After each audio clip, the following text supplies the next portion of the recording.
Hello, everybody. I'm Matthew. I'm Chris. And we're the NOLAnerds, and I just graduated, and I have a fancy name tag.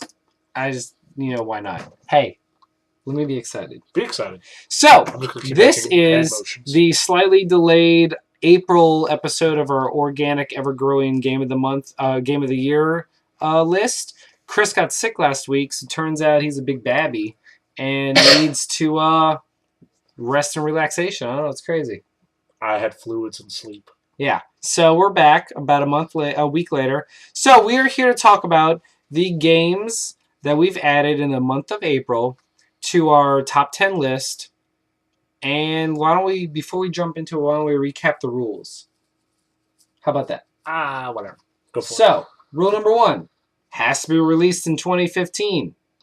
Rule number 2, if it's a remaster or remake, it only counts if you've never played the original. So say one of the games on my list is Legend of Zelda Majora's Mask 3D. I never really played the original on N64, so that game is fair game. Number 3, if it is a DLC or episodic add-on, it has to be substantial or a standalone game to count. So for Chris, Saints Row Get Out of Hell counts because it was released standalone and you do not need the base game to play. And 4, you have to have played enough of the game to give it a fair impression. That's fair. That covers all the rules, right? I think so. Yeah. So, that said, Chris has no games this month. Nope, not a thing. But, in true fashion for the NOLAnerds, Chris, give a recap of your current list. I have Get Out of Hell, which is amazing. It's a lot of fun for Saints Row fans. Saints Row 4, Get Out of Hell. Yeah, whatever. I don't even need the list. You know what you added. I have to double check. Dying Light, which is the most fun zombie parkour game that's ever been created by man. You think? I think so. And Battlefield Hardline, which is a lot of fun. And maybe because I haven't played a competitive shooter in ages, but I like it. So, yeah, super good. Screw it. So, before April, my list consisted of the Grim Fandango Remastered on PS4.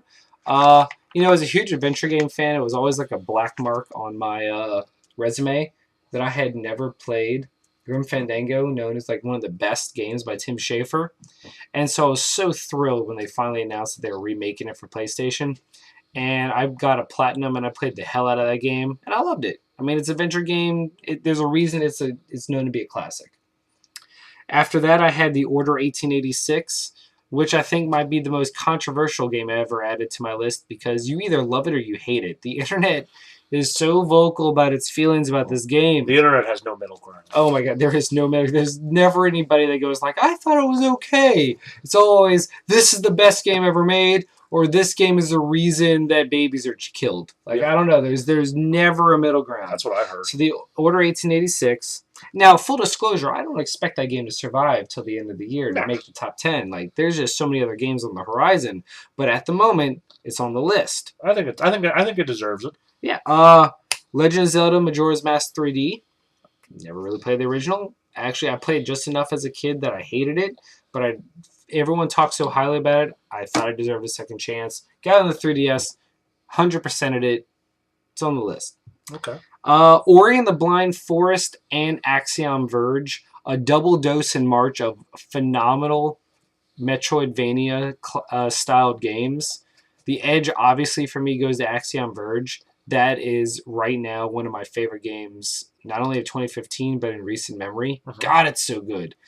If you love that genre at all, buy it. And Ori is just gorgeous in general. Both are totally worth your time. One on Xbox/PC, one on PS4/PC. Now, let's get to the games I'm adding for April 2015. One is kind of ridiculous. To the point where you're like, really? Okay. Because this is a first for us, a mobile app. iOS. An iOS game. Steven Universe, Attack of the Light. Let me tell you, this game, I'm being perfectly honest here. This game is Paper Mario reskinned as a Steven Universe licensed game. The RPG, it's one part Bravely Default, one part Paper Mario, because you can defer your turns and like build up action points. And then, so just like Bravely Default, you take a couple turns of not doing damage to build up to a great giant round of damage dealing. And you have this, and what I think is really smart is that you only play as the 3 gems, and Steven is support. He uses the items or does like bard skills with his ukulele. And man, as someone who just got into Steven Universe, the game like scratched every itch because as an RPG, it's super solid even though it's on iPhone. This game is like way more addictive than I ever thought it would be. And the gems have great abilities. Like everyone it uses the touchscreen really well. When you unlock fusion attacks, I mean, it's the kind of game where if it was on a 3DS or a Vita, it would feel completely at home. And until someone tells you, oh, by the way, it's an iPhone game, like you wouldn't have thought it. It's just it's one of the best. It's easily right now currently the best licensed game of 2015. Last year it was hands on South Park. This year it's Steven Universe Attack the Light.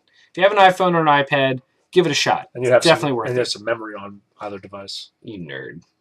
And then finally, a game that I didn't really get a chance to play in March. And honestly, April, I didn't have much to play this month, even though there was a bunch of games I wanted to, because, graduated, so that was the month where finals and... Shut up. Let me be proud. Finals and everything was due, and it was just work. School was killing me, so games, unfortunately, had to take a wayside.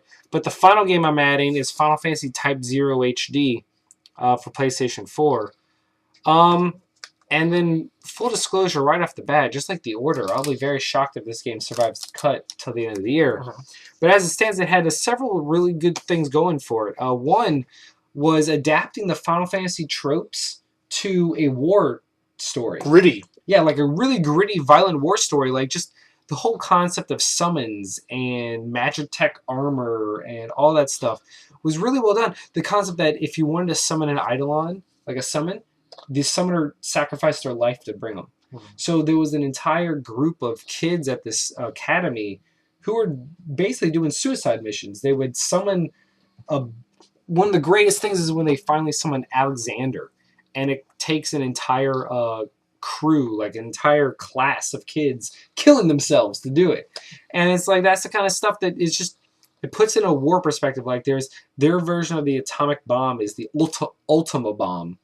And I don't know, it's just putting it in a war perspective really made all these concepts seem fresh. That and the fact that the roster of like 14 different characters with everyone playing completely differently, so there was someone for everybody. Mm-hmm. That I really like too. The battle system was really strong. I mean, this was made by the same people that made the Kingdom Hearts game, so you could tell that it had some. I mean, on the couple downsides, I mean, this was a remake of a PSP game that never made it to America. Not a Vita game, a PSP game. So it's graphically and technically, it is rough. Right. Like it didn't look great when I saw you play. No. I mean, graphically, it is not a wower of a game, especially compared to the Final Fantasy 15 demo that came with it. Where you're like, oh my god, that's next gen. And secondly, the story was just, it didn't even exist. Yeah. The story was just so forgettable, and for a Final Fantasy game, that's almost especially like a death knell. Especially for one with like such a gritty feel, especially right. Its like there was so much it could have done that was so ripe with potential. It looked very interesting. Yeah, but the story was not capitalized on. But the strength of the gameplay and the battle system put it on the list. So we'll see if it survives. Hopefully. My money's on not. Yeah, but that about wraps it up. So that puts me at 1, 2, 3, 4, 5, 6, 7 games. Closing on that top 10 with Chris at 3. I've got 3, and I got like maybe 3 more that I can add. Batman, Witcher, Star Wars. Wolfenstein: The Old Blood. Guacamelee. Once I get some more time in it. So that puts you at 8 right off the bat without any other games that you might try out. We'll see. I'm proud of you. All right, I'm Matt. Chris. And this has been the April version of the organic, ever-growing, ever-changing top 10 game of 2015 list. Gangster.